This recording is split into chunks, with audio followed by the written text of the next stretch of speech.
Okay, thank you very much for joining us today for this first panel session, which is leveraging technology in your small business. My name is Bryan Roller. Again, I introduced myself earlier as the MC and a business assistant specialist in the Texas Economic Development and Tourism Office. I have some great panelists here to share some information.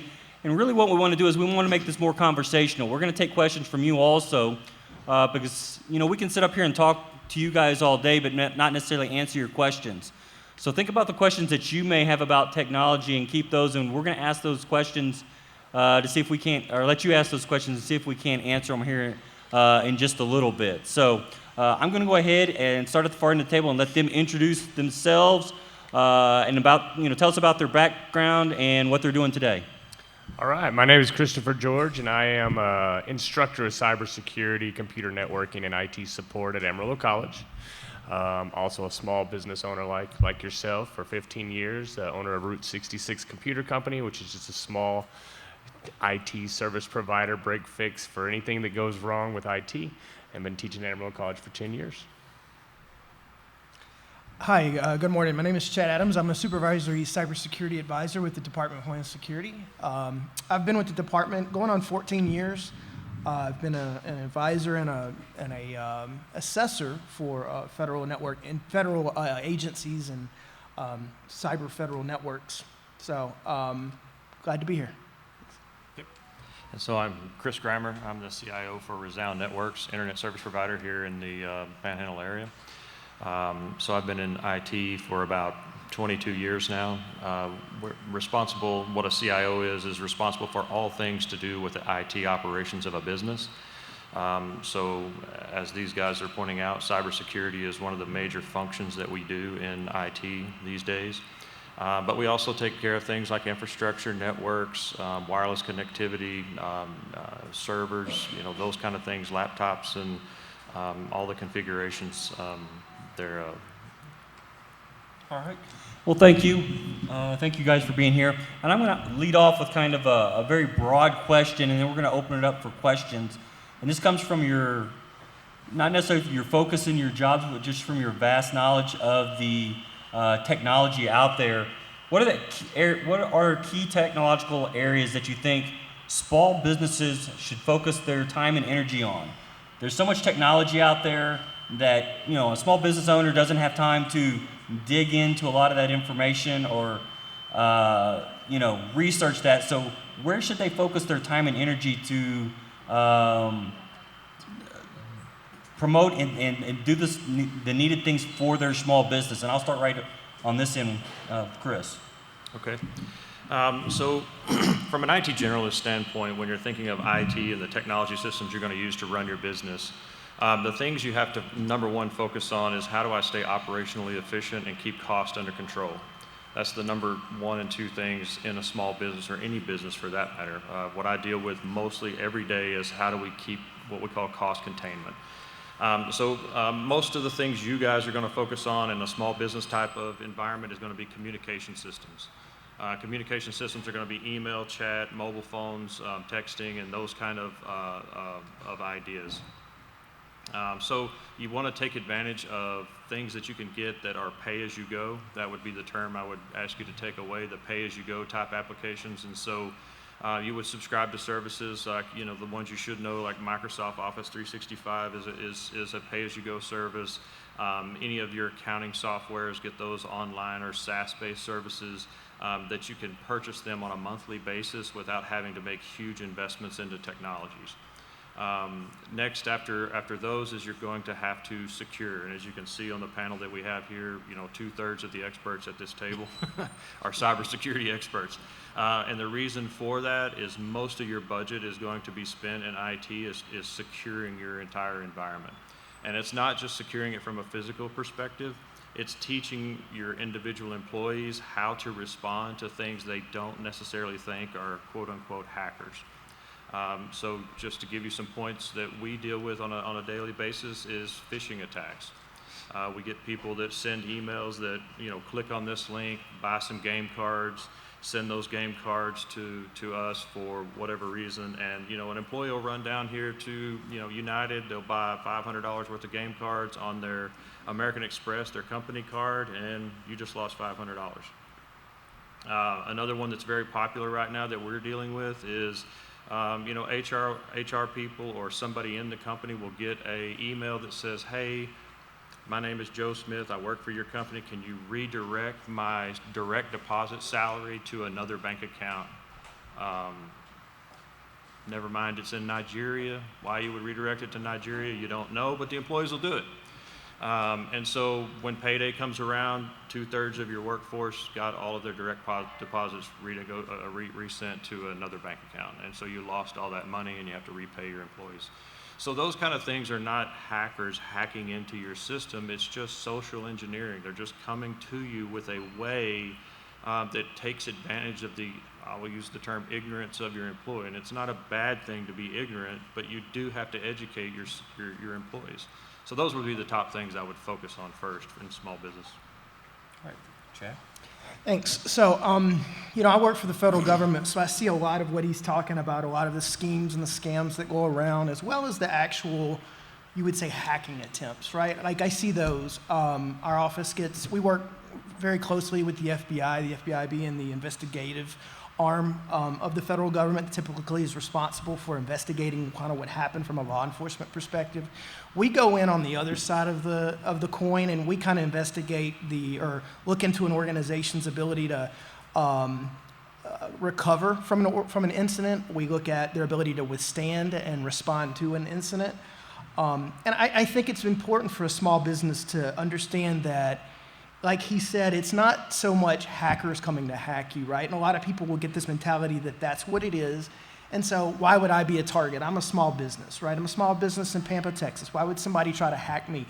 It's not that people are trying to hack you or that people are going to try to hack you. It's that you're what's called a target of opportunity, right? Your internet presence, and we all have an internet footprint, right? We have social media accounts, we have internet websites, we have servers out on the internet.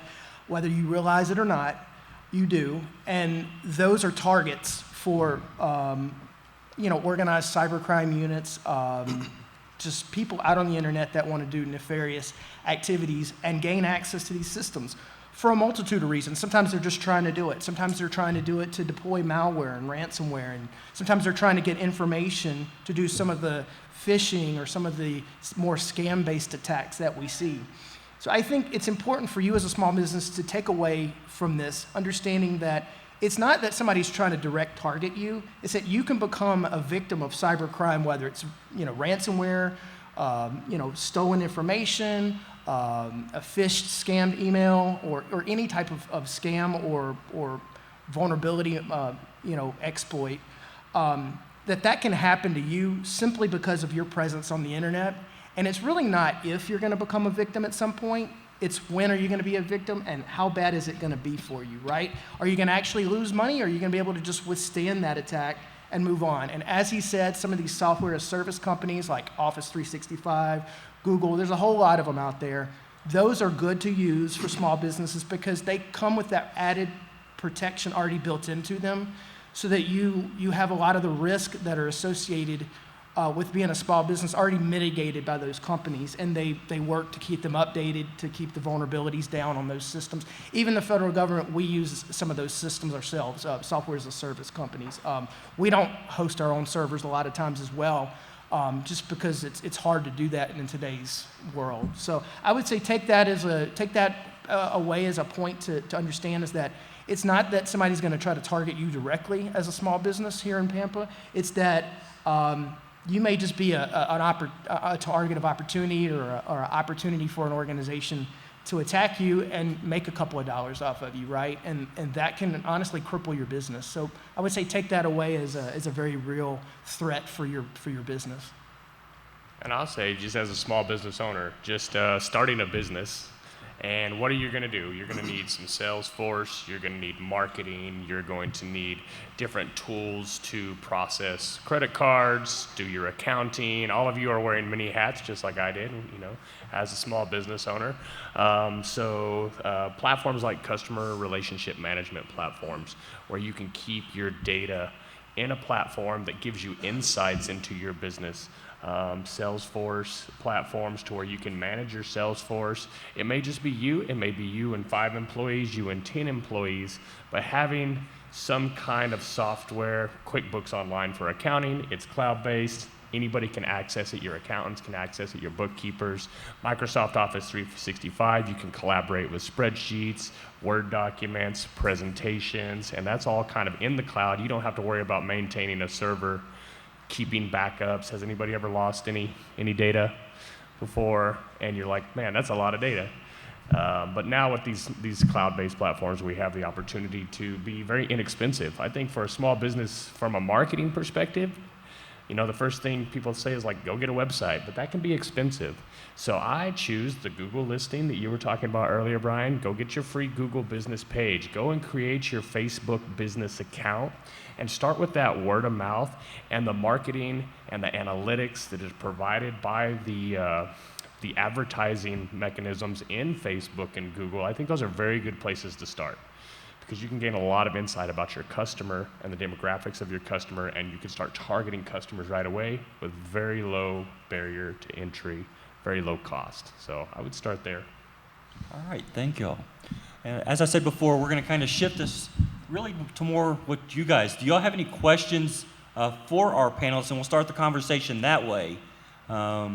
Again, you may have questions that if we just sit up here and ask questions and talk amongst each other, we may not answer. So I'd like to hear from you guys as the small business owners here in the area. Oh, come on, I know business owners aren't shy. In your opinion, what is the best service for credit cards? Best credit card services? Well, you have a lot of choices, of course, for credit cards, and it just depends on what you want it to integrate with. If you have QuickBooks Online, the QuickBooks payment system integrates directly with it. If you have Square, then you can also use that as an online payment portal. Sometimes you can just use your phone. There's a lot of different services, so you really just have to look at, I think, the amount of fees that you're paying. You are different types of businesses. Some of you may have a lot of high volume items, but they're very low cost. So a 2.75% or a 3.25% may hit you different than if you are selling agricultural equipment at $50,000 a pop. And so you really want to look at what the transaction rate is and how it integrates with your current accounting bookkeeping system. I recommend not just having an Excel spreadsheet as your accounting bookkeeping system.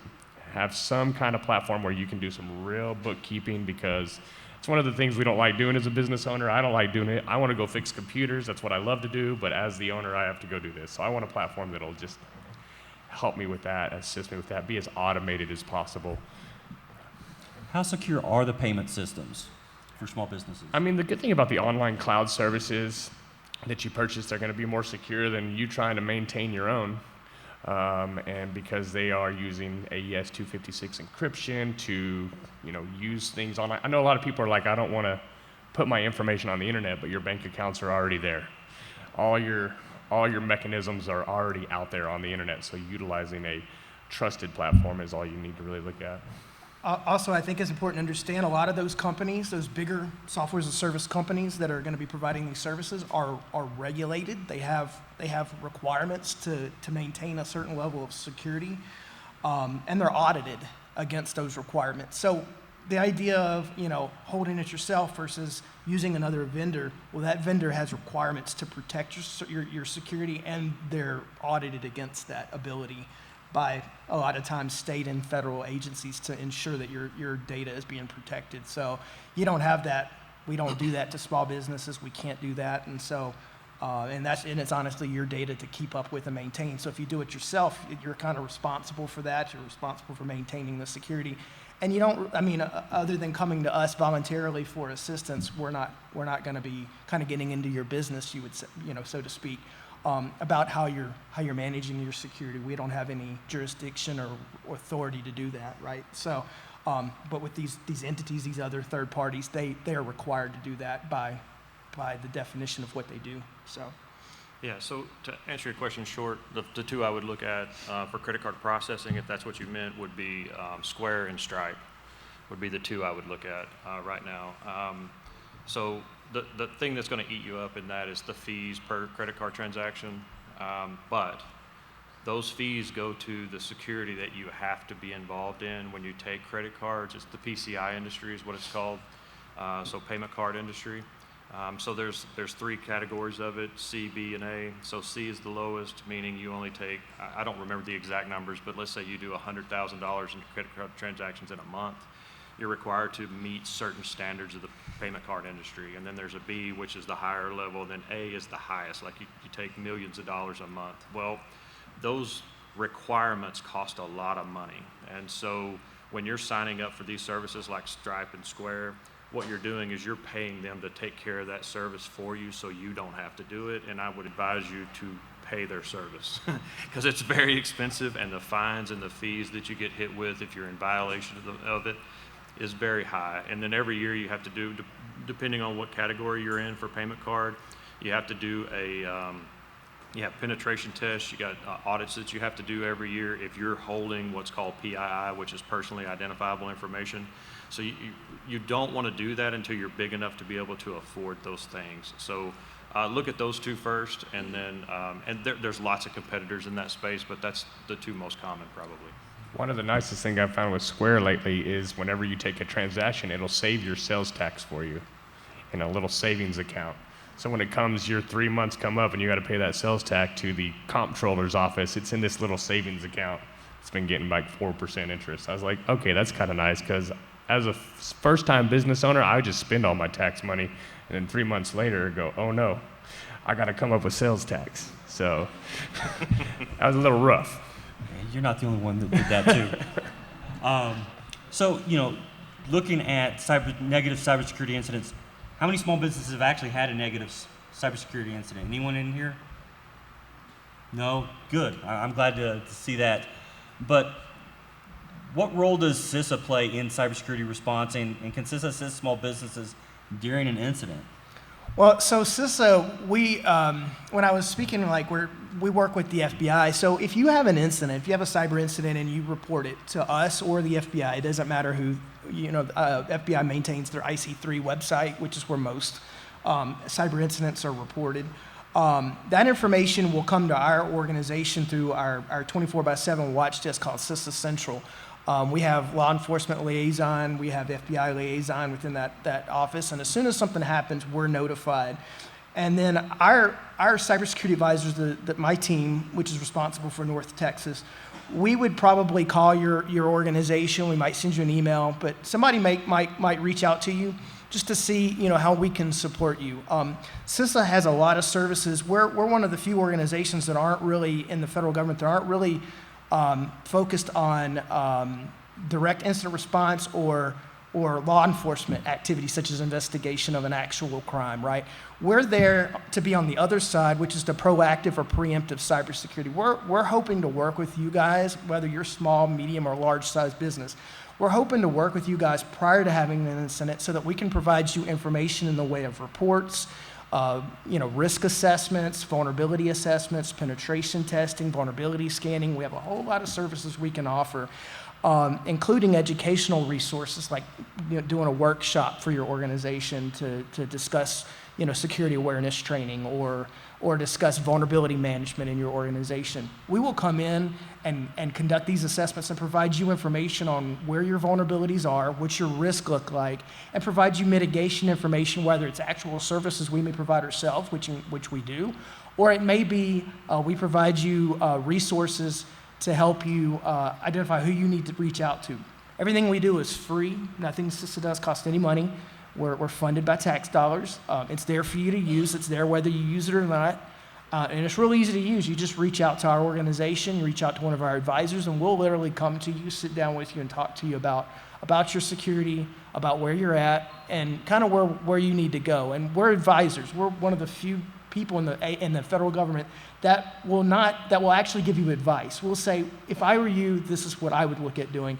And we can do that because CISA employs actual cybersecurity analysts and cybersecurity advisors. We're not investigators. We're not like, crime investigators that are wrapped up in a cybersecurity wrapper and packaged to be a cybersecurity person. We actually hire CISOs, chief information officers, cybersecurity analysts. When we hire our cybersecurity advisors, that's where our people are coming from, and they are really good, very technical, cybersecurity savvy people. And so we look forward to working with you. I'll be happy to give you my contact information so that if you have an incident or if you just want to talk about your cybersecurity, reach out to us. We'll come and sit down with you and do assessments. We'll get you services, whatever it is that we think you need and that you may want. And again, it's all voluntary. None of this is required, and all of your information is protected. So, Thank you. Christopher? She has a question. Oh, I'm sorry. Go ahead. This is going to touch on the credit card topic. I'm sorry. But so you touched on requirements that you have to meet for credit card processing. I know that any business that takes credit card payments has to meet PCI compliance. Can you touch on that topic or explain the importance of meeting PCI compliance? Yeah, you sure? Go ahead first. Okay. So you have to look at the PCI requirements, or it's called DSS. So basically, there are certain bands. Think of it like bands of how much you have to do in the payment card industry regulations. So it's not really. You have compliance and you have regulation. So in PCI, it's compliance. It's not like it's a law. It's just that what happens is the bank that your merchant account is with, that you're doing the transactions, if you don't stay in compliance with their compliance rules, they will pull your merchant account and not allow you to transact. So most people, instead of having their own payment system or a CRM or a client resource manager that they're using, or a point of sale system that they're using to keep track of customers' payments, customers' billing information, invoicing, instead of keeping the credit card information in their own systems, they opt to go with a merchant that will do it for them. And that's the ones I mentioned, Square and Stripe, right? What you don't want to ever do is keep a person's name and their credit card information in the same place. Like, don't write an invoice and then write their credit card number on the invoice. You cannot. You can do it, but it's against the rules. Don't do it. And the same goes for computer systems. Like, you don't want to send an email and have the customer ask the customer, send me your credit card via email with all their information in it. That will be a violation of PCI. So there's a lot of things like that, but if you subscribe to one of these services, like I was telling you, Square or Stripe, they do all that for you. They will be the front end of a point of sale system. Typically in most business, you'll have some kind of point of sale system. Probably Square is one of the easiest to get up and running. It looks like an iPad, and you have just a little interface in it, and they swipe their credit card. You never see any of that. They give you a token that says this is the transaction number and this is the customer, but you never put the two together, the credit card number with the customer, right? And so the only thing I was saying about levels is, if you choose to hold the PCI information yourself at various levels of transactions, there are more and more things you have to do to be in compliance with PCI. So right now, as a small business, I would always start with a service like Square and let them do it for you.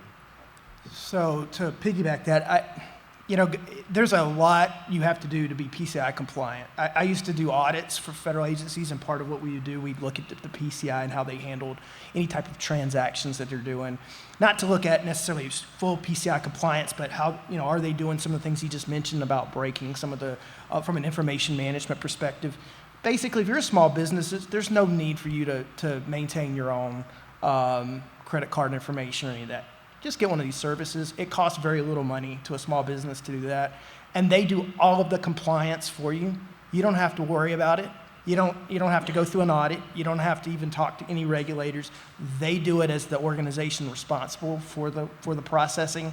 So you're in compliance if you do that. There's no reason to do it yourself, and the amount of money you would save is negligent. So there's no reason to do it, right? Just don't do it. Just get Square, get Stripe, get any processor you want, Those are the biggest, but there's plenty of other ones. Banks offer some processing services themselves. If you don't want a full-blown,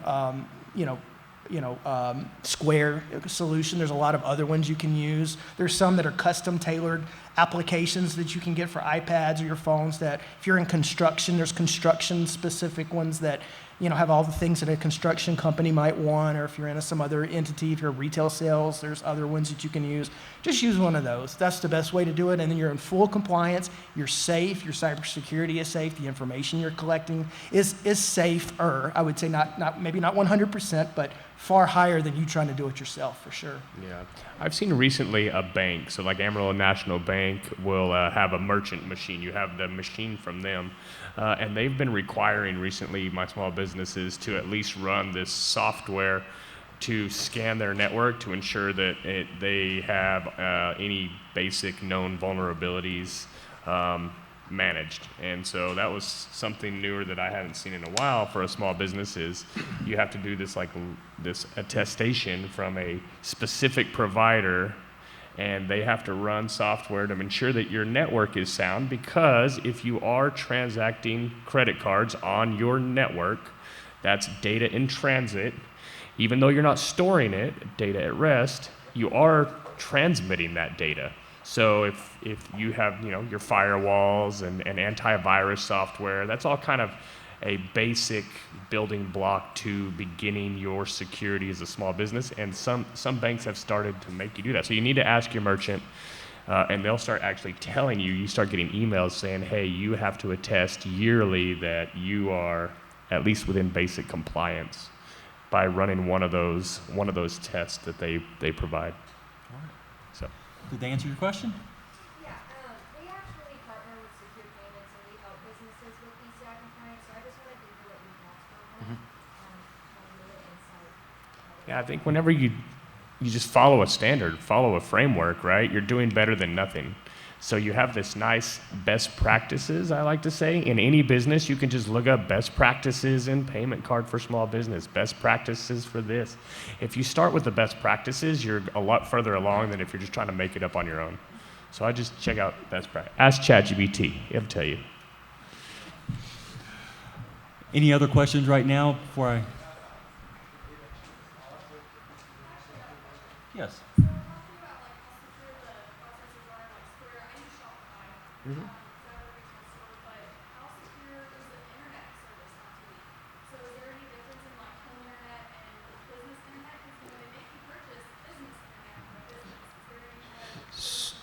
So the internet service you purchase, whether for your business or your home, has very little to do with your security. It's more about the endpoints that you have put in place, the technologies you're using to transfer information. As he said, you have to use encrypted transmissions. So that comes down to what vendors are you using for your software to transmit the information. Shopify and things like that are going to operate over HTTPS, which is a secure internet protocol, right? So anytime you go to a website, even if it's one of these software as a service websites, if you look at the domain in your URL bar, you should see HTTPS and you should see a lock down at the bottom in your browser. When you see that lock and HTTPS at the top, you know that page is operating over end-to-end encryption, which means anybody on the internet in between your computer sending the information to the receiving server, if somebody was to grab that transmission, maybe through your home internet or your business internet, if anybody was watching that transmission and got your information you send, it would be encrypted. So they wouldn't be able to open it up. And as long as you're using 256-bit encryption or a good standard, which is standard now, that's not going to be an issue. But as long as you're using a high level of encryption, they're going to not be able to break and view that information. So that's what you look for when you're using these software as a service organizations. Look at the URL, make sure that you've got the padlock in the bottom, make sure it's using encryption, end-to-end encryption.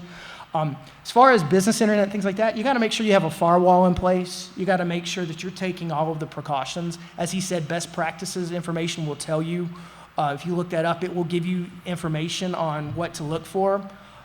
Alternatively, you can contact us. We'll come in and look and see what you're doing and give you some advice and tell you, we see you're not using a firewall. You should probably use a firewall. We can give you some information on that sort of thing as well. But really, any advisor, any information, any best practices document is going to tell you that information. But yeah, that's what I would say as far as that. Yeah, so from the perspective of internet, which is what I do every day, I can tell you that the services that you buy, first off, to distinguish the two services, you have basically look at it like a residential service and a business service. Okay, you can buy from us. So you can have residential internet or you can have business internet. The only difference in that two is how much traffic we anticipate you're going to generate as an entity. So most people, like if you take a typical home, generates about 30 megs of bandwidth usage a day. So the numbers that you see from internet service providers, whether it's us or any of our competitors in town, those numbers are capacity numbers, not speed or anything like that. So a typical home, which we run these numbers all the time, a typical home uses between 30 and 50 megs of bandwidth. So you can see somebody come offer you 500 megabytes of service for whatever the number is, $119 for 500 megs of service. You don't need 500 megs of service. It's a game that everybody's playing, especially the big providers, like you'll see a Verizon or an AT&T come in and says 1 gig of service for $49. Well, I can assure you, you do not need 1 gig of service, right? So the difference is businesses generate more traffic than home residents. So a typical business will generate about 100 megs of traffic to 150 megs of sustained traffic. And that's just because they've got a lot of people in the business that are on computers all day, and they're all going to their email, and they have voice over IP, and they have chat, and they're using those things constantly. They generate more traffic. So when we sell a business account, we're selling that because you need more bandwidth as a business than you do as a residence. So that's the difference between those two. As far as looking at the internet as how secure it is, just look at the internet like a highway, any highway you drive up and down. Today, most all traffic is secured by encryption, right? So right now the number is with Google is about 60 to 70% of all traffic on the internet now is secured with encryption. So any SaaS service you're going to use, if you're going to use, like we were talking about, Square and Stripe, or you're going to go to Google Mail, or you're going to go to Office 365, all of those are encrypted.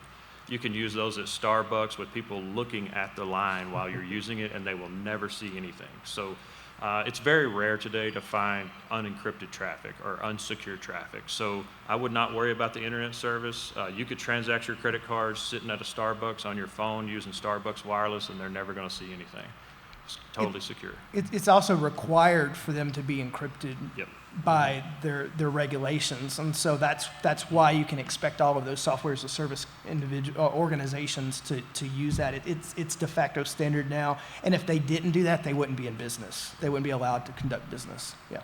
And I think going back to business versus residential, one of the biggest things I think is most important is what happens when your internet goes down and you're a business that needs to make transactions.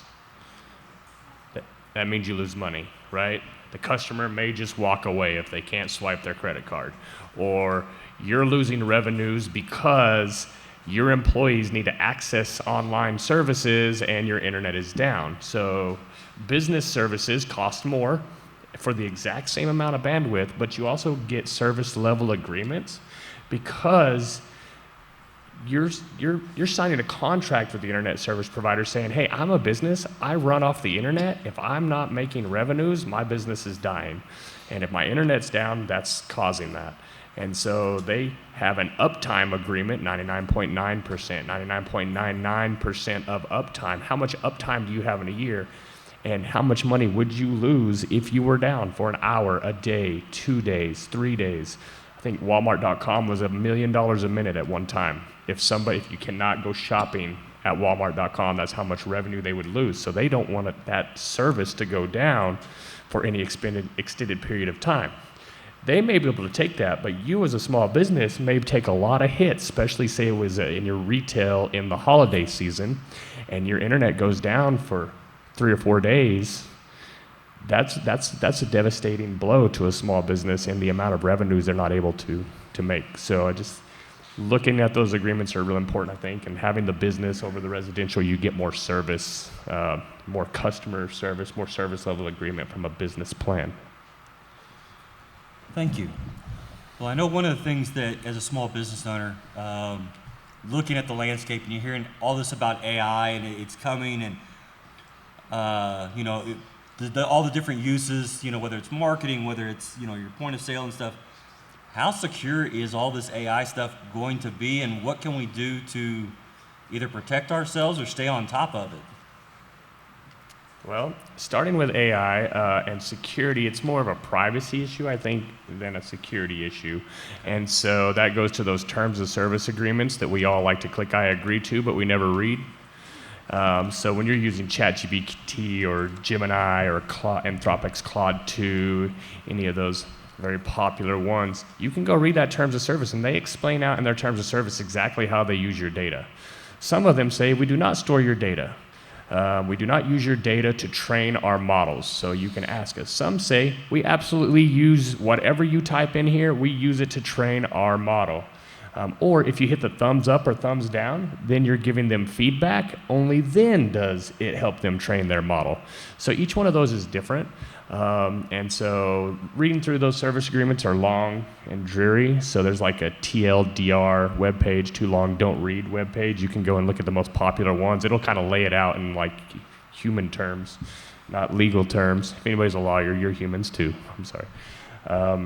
But I think it's a privacy issue with that. But I think super, super good for businesses to start utilizing, playing with how that can help you as a small business, because it's like a superpower. We call it augmented intelligence. It's not really artificial intelligence, yes, but it's augmenting you as the business owner, the subject matter expert. It's giving you more tools, like a team of advisors that you can reach out to at any time and just say, help me strategize, help me market, how can I help my sales? Look at my spreadsheets and give me some analytics on this without you having to have a lot of training. And so I think it's a good thing to start using, but also keep an eye out on your privacy, what you actually put in there. Could be used to train a model. So AI, there's a lot of information that we don't know, just what we can do with it. I think there's going to be a lot more coming as we've had it and use it more. We have to remember about AI is it's a tool. It's a tool like anything else, right? It's there to fulfill a purpose. It's very good at what it's there for.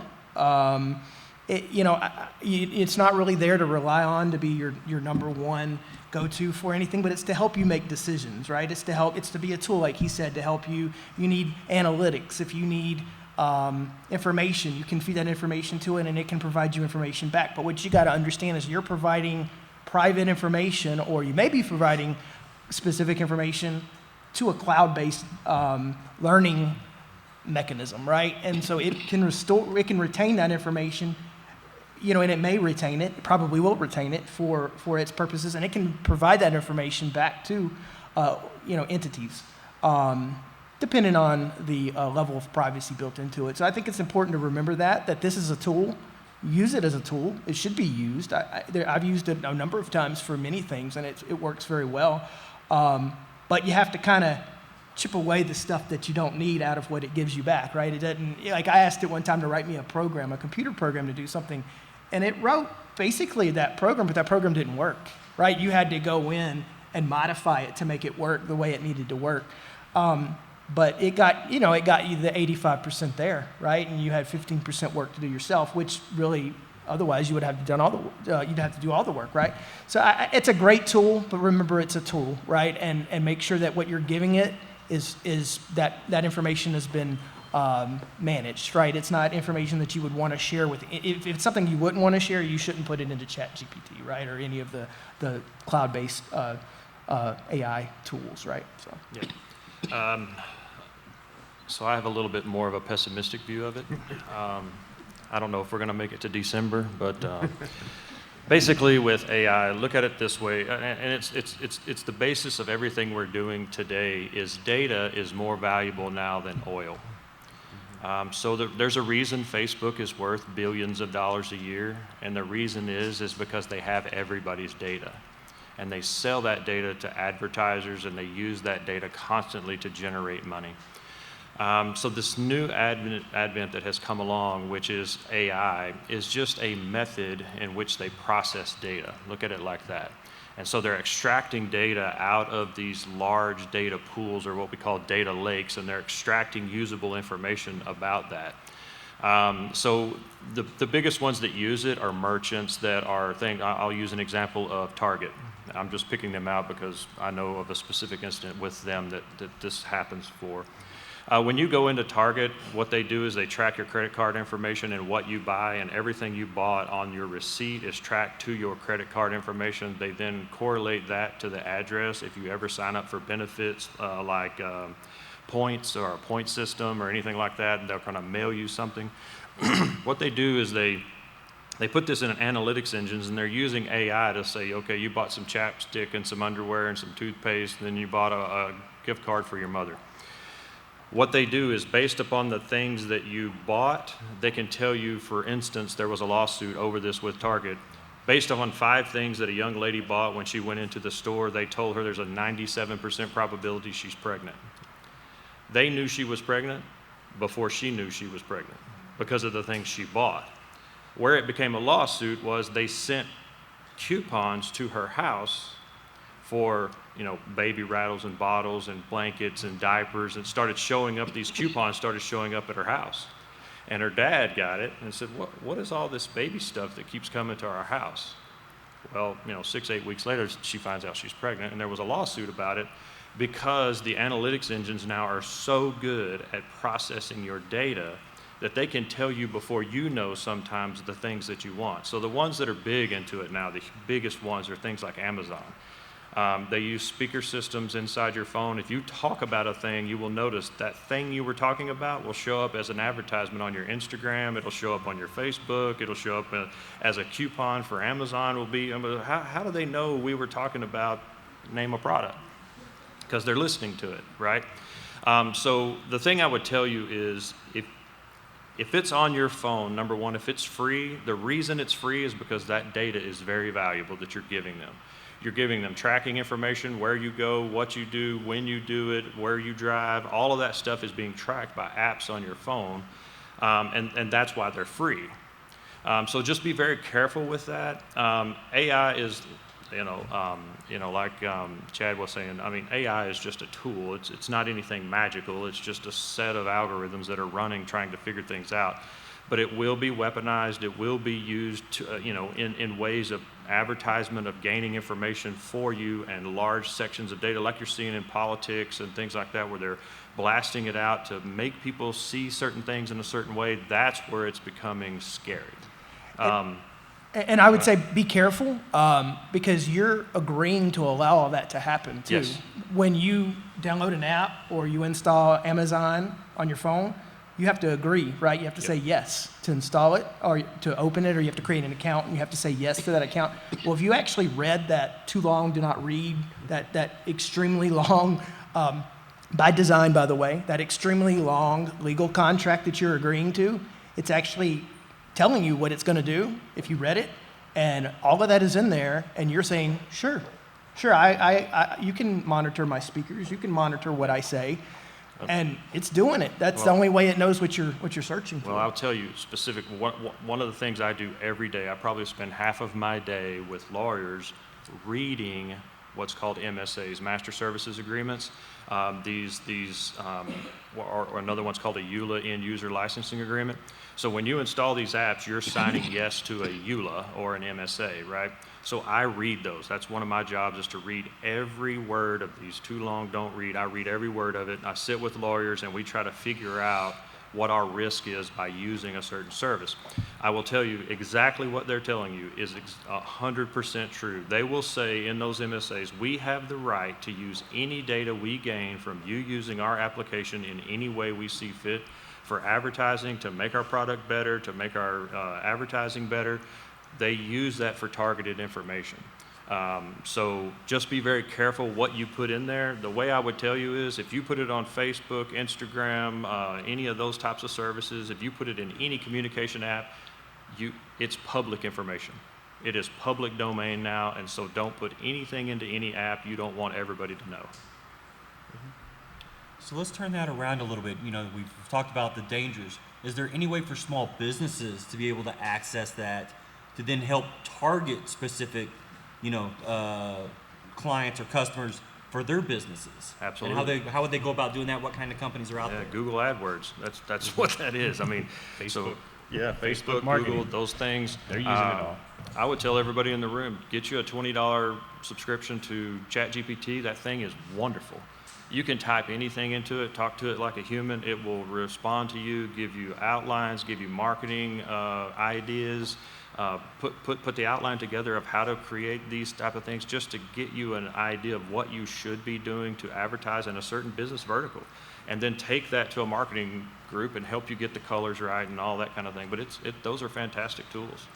Like I said, you can take ChatGPT and you can tell it, write me a business plan for a lawn care company, right? Yep. And it will get you 85% of the way to a real good working business plan. You can ask it to write me a cybersecurity incident response plan for a ransomware incident. And it will get you most of the way there to being able to respond. And what it does is it pulls in resources from frameworks, from NIST.gov, from a lot of online repositories of information that you otherwise wouldn't know exist, right?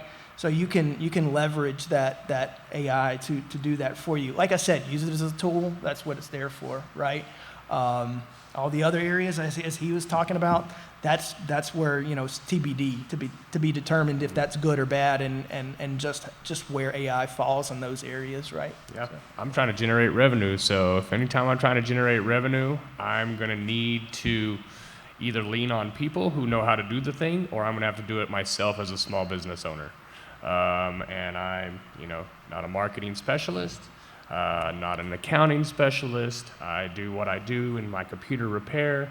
But as a small business owner, you can leverage that tool to give you the insight. Like, one of the greatest things I heard was somebody just creating themselves an advisory board. You just say, hey AI, you act as my advisory board for my company, my board of directors. One of you's a lawyer, one of you's an expert on finance, one of you's an expert in marketing, one of you's an expert, and then you can just talk to it, just like you were just sitting there knocking ideas off of other parts of your team, saying, what can we do to strategize? What can we do to market? Where can we find the type of customer? What kind of campaign should we run during the summer as opposed to the winter, as opposed to whatever? Maybe just in my specific region, or if you're on Shopify, maybe you're more global. So it depends on what kind of business you're in, and how can you maybe just ask it, what should I do today? What is the best practice? Here's what I currently do in my business. What else could I do that's going to take little time from you, because I know we're all busy, right? You're all very busy and you're very out there trying to make money. How can I take a lot of that off my plate, but not have to also spend a lot of money on another service to do it for me, which you can have that option as well. Other services can provide marketing services and accounting services and all those things. Sometimes you can afford that, sometimes you can't. They are professionals too, but I think it's a good start, depending on the size of your business. Yeah. But it'll help you throughout any size of business, of course. But go ahead. Do you think ChatGPT is like the best AI service? I like it the best for the $20, but they're always fighting for who's best. Yeah, so AI is, not to get too in the weeds with it, but so basically look at it like AIs are trained to do specific things. So you'll hear a term called general artificial intelligence, and then you'll have machine learning, and then you'll have regular artificial intelligence. So ChatGPT is a conversational AI, meaning it's made for the purpose of a human interacting with it just in a conversation. Tell me about this, what do you think about that, blah, blah, blah, blah, and it looks at dialogue throughout the entire world to understand how humans converse. And so based on that, it has built an algorithm that allows it to reach out to a lot of different ways to have a conversation with you. But there are other AIs that are completely different from that. There's AIs that play chess, right? There's AIs that now can play StarCraft, World of Warcraft, all those different kinds of games, and you would never know they were not human, right? But they're there to play those games. So it depends on what you're trying to do with the AI. One of the things I think small businesses would benefit from AI is there's chat engines now, just like ChatGPT, that you can train on your business. And it'll sit and watch you interact with all your customers, and then, you know, at 5 o'clock you're ready to leave, and you just hit, I'm out of the office, chat, the AI take over. And so now the chat website, people can send in, what's my account information, you know, I need to reset my password, I need to do these things, and those functions can be put into an AI that are very tailored to an air conditioner business or a plumbing business or electrical or whatever, and it's learned your business and how you do business, and it'll respond like you.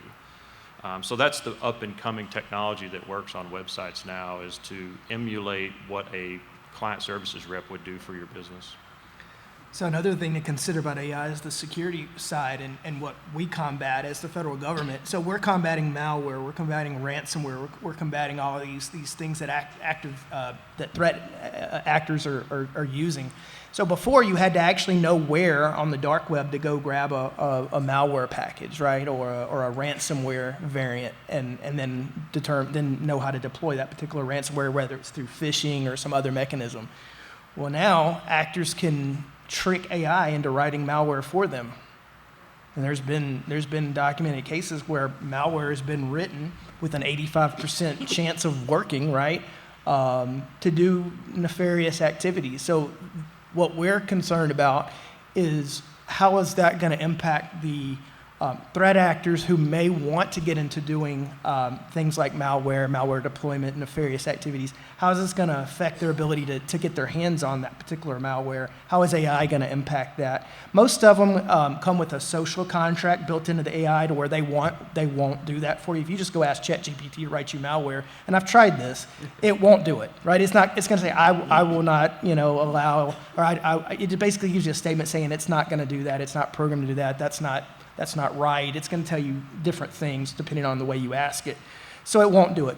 But I have also seen where people have been able to trick AI into providing that code, saying, you know, if this was a research paper on malware and I wanted to see what a specific malware would do for this particular case and study, what would that code look like? And they're able to trick AI into providing some of that code for them. And then they're able to piece that stuff together and actually make a working malware variant, right? And so, you know, that's what we're concerned with from a federal government perspective, from a law enforcement perspective, and just being responsible for this area of cybersecurity. We're concerned with how AI is going to impact that, right, going forward. And we don't know right now how that's going to actually happen. We've seen cases where it has shown some possibility that it will be used for those purposes or could be used for those purposes, but we don't have any specific information currently to say that it's really impacting it one way or the other. We just don't know, and so that's something we're kind of watching as the federal government, and I would say that's kind of where we're looking at from AI, other than it being a tool and can being used for business applications like they're talking about. The other side of the house is the security perspective and how can this be done for nefarious purposes, right? So do we have any small businesses out there that played with ChatGPT? GPT. Yeah. Any success? It's okay to admit it. It's okay to admit it. It's okay to use it. There's nothing wrong with it. You're right. Okay. Hey, it really polished my resume. I tell you what, I had asked it to rewrite my resume, and I was like, "Wow, that's pretty good," you know. And then I asked a couple more questions to polish it a little bit. It did a pretty good job. I'm not gonna lie. Like, you're not going anywhere, right? We still need you some more panels later this year. Right. Oh, we always rewrite our resumes, but no, it was good. Like, and it, you know. From my perspective, it's so funny. ChatGPT is just a tool, right? But a lot of people look at it like drinking a beer at work. You know, it's like if I'm using it, somehow this is wrong. No, it's just a tool. It's just another tool you could use just like a calculator. And that's what I tell people is just look at it like a calculator. You wouldn't think twice about picking up a calculator and doing quick math with it. Well, that's the same thing you can use ChatGPT for, or any AI engine, BART, or any of the others that, you know, it's just a tool for you to help be more efficient. And like I said at the very beginning, for these small businesses, the thing you have to have is operational efficiency you have to have cost containment, and you have to have a way to protect your data. And those three things are what you're doing, because your data is your customer base, your transactions, your general ledger, all of those kind of things. But you have to be operationally efficient, and so these tools are going to help you be more operationally efficient. You just have to learn how to use them appropriately. It's just a tool like anything else. Before we have them make their last name, so are there any more questions or right here? All right. ChatGPT is great. We also use it for our business. I just came from a conference, from an IT conference, and the technical support in our business. And so, Copilot is part of Microsoft. Have you heard of that? Yes. It's somehow same as ChatGPT. Right. So you're asking what's the difference between Microsoft Copilot and ChatGPT? ChatGPT is owned by OpenAI. Microsoft then purchased OpenAI. So ChatGPT 4 version 4 is available for free, utilizing the Bing Copilot through Microsoft, which can basically scour the internet and have a conversation with, like he was talking about. The GPT 4.0 that you purchase for $20 a month through OpenAI, it's kind of the next level up. So they're giving you 4, and then they have a 4.0 that they've released, and it's just their next model up that's trained to recognize images and to also search the internet in different ways and to analyze different PDFs or documents or things like that. So it is all owned by Microsoft now as far as OpenAI is concerned. Gemini does the same. Gemini is Google's version, and if you have a Google account, you have Gemini. It's free. For your businesses, it can look through all your Google Docs, all your documents that you keep in your document repository, and it can give you insights about any spreadsheet or document or PDF or anything like that. But yeah, that's the difference. Yeah, what's that? We use Copilot a lot. Yeah, absolutely. Copilot's there. It's ChatGPT 4. Any more questions? All right, let's close this out and kind of give your overall, some tips to take away, and also if you have any good resource pages for them to go get information on cybersecurity or how to handle an attack if they would have one. What are some good sites to go in and read and kind of follow up on this? Well, you can go to CISA.gov, right? CISA.gov, Center from the Critical Infrastructure Security Agency. Any of your government stuff, but also just ask the internet, right? We used to Google everything. Well, I'll just Google that, or I'll watch a YouTube video on that. And now we can just ask an AI about that. Like, talk to me about this. And it can also recommend links, and what we do in academia, right? Research links, peer-reviewed articles, and/or government-type sites are more trustworthy than Wikipedias and just random commercial sites where people are writing blogs and there's advertisements everywhere and you don't know what to click on, and sometimes there's a paywall you have to log in and all that. So I would say government agencies and good sound research.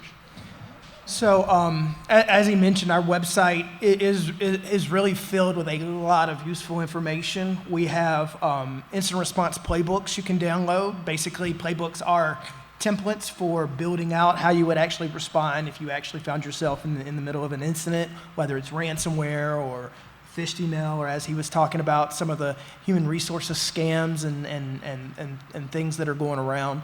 We have information on that. We have information on our services. We have information on our cybersecurity advisors. You can actually find our information on CISA.gov. We have links to assessments and things that you can actually run yourself in your organization. Our CSET tool is available for download. It's actually on GitHub, but you can find a link to it on our website, and that's something you can do. Alternatively, our cybersecurity advisors that my team, I am responsible for the team here in North Texas. You can reach out to us. I can provide you my information at the end of this if you want to get my information, but we can come and provide you information, give you information as you needed. There's a couple of other places. NIST.gov has a lot of frameworks, the cybersecurity framework, 853 series, which is cybersecurity controls and how you implement cybersecurity, or a framework to kind of drive how to implement security in your organization. The cybersecurity framework is very simple.